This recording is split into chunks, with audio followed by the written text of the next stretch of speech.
مفترض إنه الفيفا يسمح لبعض المنتخبات الأفريقية إنها تستجلب حراس أجانب في المباريات المهمة، لأنه والله يا أخواننا ما ممكن إنه مجهود 8 أو 7 مباريات يضيع بسبب خطأ من حارس مرمى.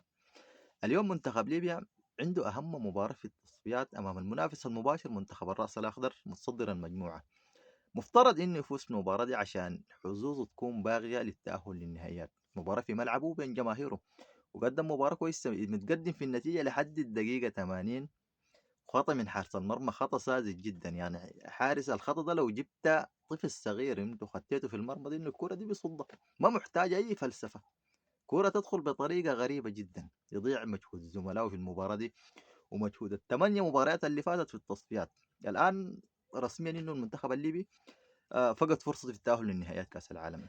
نفس الكلام ده طبعا حصل مع المنتخب السوداني. السبب الرئيسي في ضياع فرصة التأهل للنهائيات أو فرصة بغاء حظوظ المنتخب للتأهل للنهائيات، السبب الرئيسي حراس المرمى أبو عشرين وأبو جا.